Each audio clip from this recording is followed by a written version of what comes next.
I'm a junior. My parents gave me an initial when I went in the service. I had to have a name, so I take my dad's as a junior. Where were you born? Right here on this place, ranch, So you were born at home. at home. Was Old Dr. E.P. Sheldon delivered me. He was the old family doctor around here. May the 19th, 1925. My grandpa moved from Rockwell, Caldwell County in 1900 and moved to this ranch where we're living right today. That was 1900.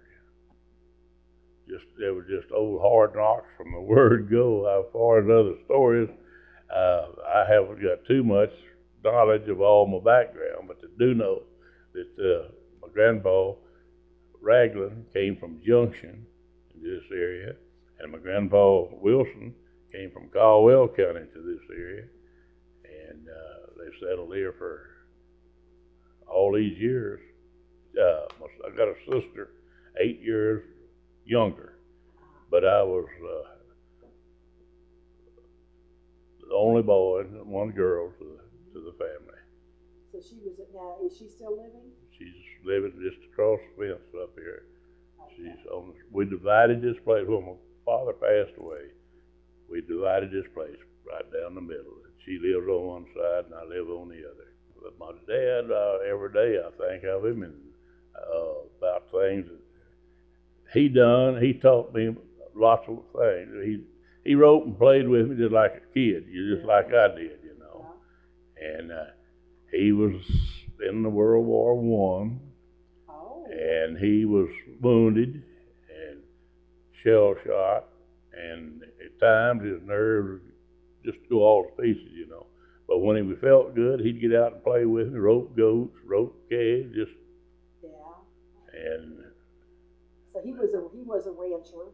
he was a rancher and farmer. He used to farm all this country here used to be in cotton, and also at driftwood. There was cotton gin and driftwood and one Dripping Springs, and back in the late 30s, it was goat country. Instead of cotton, they went to goats, but they've always had a bunch of cattle, raised cattle in this area for years and years. He just had a small herd that he sheared and sold to mohair. Yeah. Will Crow had a warehouse in Dripping Springs, and he bought all the mohair around in this area. And that was a pretty big deal. It was a good big deal at that time, back in the 30s and late 30s and early 40s. And, but now then, goats got to where they wasn't worth nothing. You see very few goats left in the country. The goats that's here now are mostly Spanish goats, or Boer goats. I was in World War II, and my cousin and I, Denton Ragland, went to San Marcos, taking the NYA welding course to go to work at Houston shipyards. We passed there, got our certificate, had to report to Houston to go to work. And that night we went back, I got a room, was laying there, and I couldn't sleep. I shook him, I called him Hootis. I said, Hootis? And he said, what do you want? What do you want? I said, I don't know about you, but when that sun goes down tomorrow evening, I'm going to be back in them cedar breaks. So we caught the train and came back and volunteered for the Navy.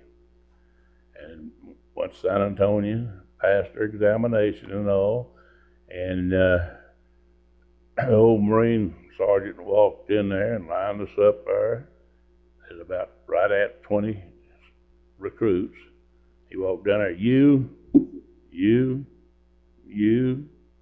you fall out and fall in. You are now a Marine. Now, what year was that? 1943. Now, And I was in there 27 months. I never had a day's leave from the time I went in to the time I came back. Across the creek over here was the old McNair place, Neil McNair, and they raised 6 boys, and I grew up with them. And we'd always meet here on the creek, swimming hole, and go swimming and fishing. Back then, you could go down into Onion Creek, catch fish anytime you wanted to. But now then, It's dry, and there's no fish whatsoever. I was riding a horse. I got some pictures in there.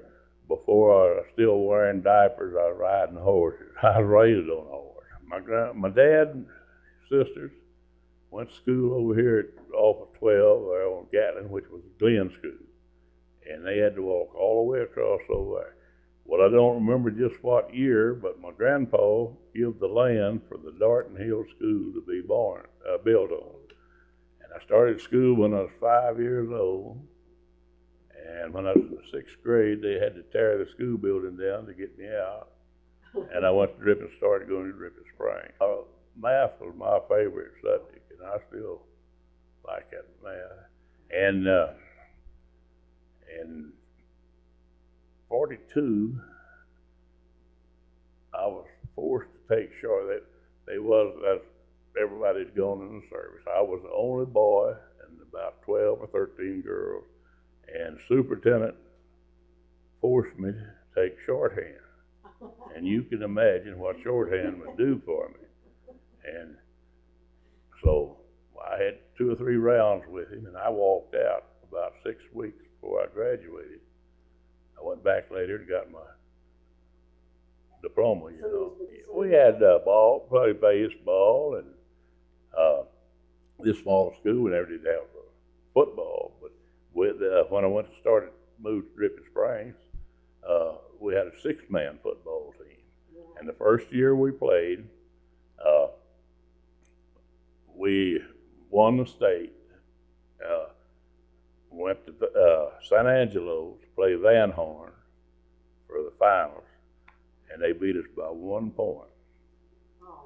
But I never will forget that trip to San Angelo. We stayed at Cactus Hotel, and that was plumb out of the country for me. That was the first trip I ever had leaving away from Dripping Springs. Yeah, that's a pretty long trip to see. It was. Did you go on a bus?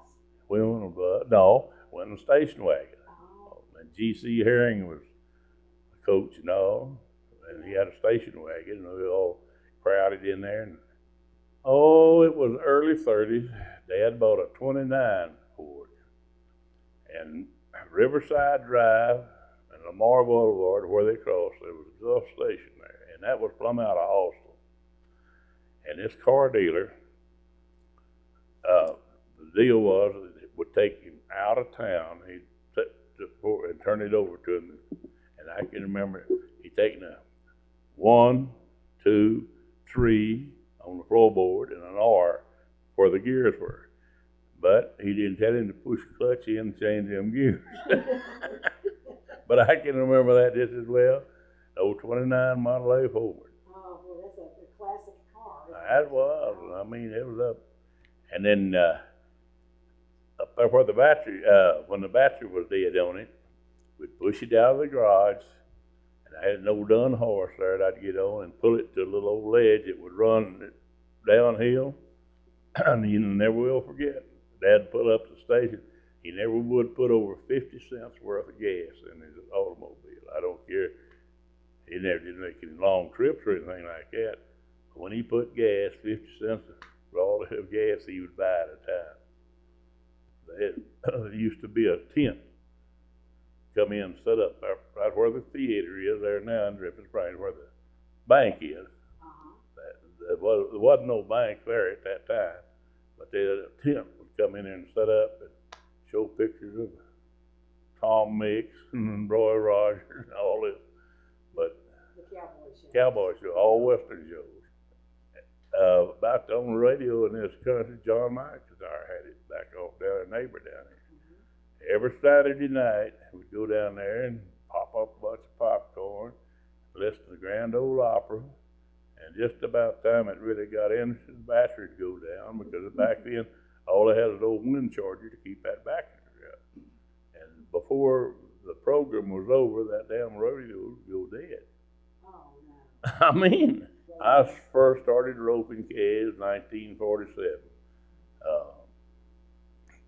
Edward Gage and Glenn Rippey kept going to Austin. Old man Tom Carson had a rodeo arena down there, and the rope where they had calf roping and all.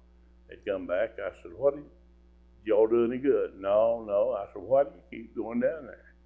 He said, well, we could just go down there and see that blonde-headed secretary. And I said, well, maybe I better go down there and check her out. And she was my first wife. And what was her name? Doris. She was a Carson, Doris Carson. And we was married, raised 3 girls. And she passed away in 83 of them. And then I met, well, I've known Judy for a long time. We married. She's been my standby ever since. My oldest daughter, Janie, she's got 3 state records at Haddocksville. She's the first girl to rope all 3 calves. She had the fastest calf rope. And she was the first year they had pole business, she won the pole business down there. I roped calves and then team roping. Mr. Ed Lears and I roped team ropes together, and then we were pickup men, taking these riders off these broncs and all. Oh, I traveled quite a bit, but I was working, and in fact, the business, I had a card, an RCA card, and Jigger Alexander and I made 10 shows. He placed it 9 out of 10, and I placed it 8 out of 10 on the old sorrel horse that I broke and trained, you know. And we was roping, went to Huntsville, the prison rodeo down there, and he roped the calf, the old calf kicked it loose from him. He walked out of the arena with tied the old horse, and that was the last time he rode that horse. And then Ed and I, we picked up broncs, we roped steer, team roping and all. So that was quite a life, huh? Oh yeah, I enjoyed it. It was a lot of sport to it. We had lots of match ropings around there. The winner would always keep winning, and the loser would pick a band to run at him. And I won match calf roping, one right after the other. And then Ed Lears and I, we roped team rope steers, and one roped the head, and the other roped the heels. Get off the high square knot around both back legs, and then we picked up broncs at these rodeos. Clear the arena, rope bulls that didn't want to come out, would rope them, drag them out. And 2005, I was inducted to the Texas Rodeo Cowboy Hall of Fame. And that's, I'm really pleased to see that award, because most everyone, if the good Lord let me live to see my name up there, most everyone that's put up there after they passed away. I retired, I rode from 47 in 1985. I won the all-around at George West. That's when I quit road. My last buckle was 1985. Cattle raisers. All right. When they started this brand inspections, these auction sales, that was 1947. They passed a law that the record had to be kept of every animal that comes in on the yard there to be sold. I told him I was there to check the cattle and all. And he said, well, I don't think we need an inspector up here.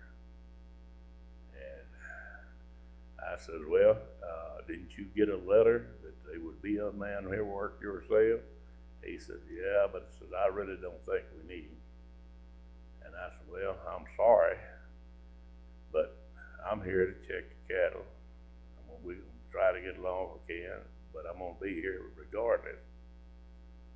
Well, I worked on there quite a while. My working conditions were pretty bad. And came by there one Friday afternoon. He had a bunch of South Texas cattle in there. They broke out. There's them peanut fields around up there. And I went to him. I said, now, if you got an extra horse, I'll be glad to help you catch these cattle and put them back in the pen. And he did. And I broke several cows, helped him drag him in there. Well, I never did have any problems thereafter working there. I was welcome as could be. And I went to work in December of '66, I believe it was. or 67, Don C. King. He was Secretary and General Manager of the Cavalry Association. And I carried a special Texas Ranger Division for 28 years. And my retirement was 1990. And Don and Billy, his wife, came by and sat up at the supper table. I said, Don, I'm sure looking forward to my retirement. Oh, wasn't a word said.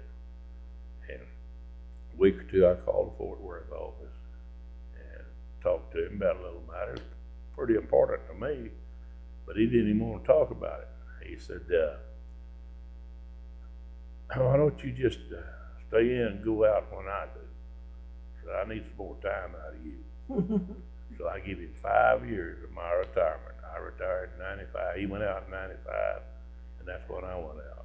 Now, was this the part that was the Cattle raiders, cattle raiders? Texas and Southwestern cattle raiders. Did you guys catch many cattle rustlers? Sure did.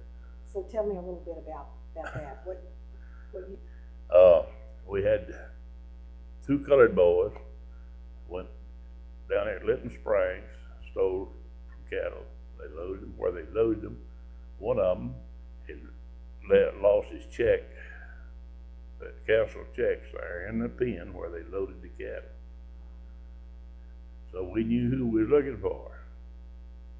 And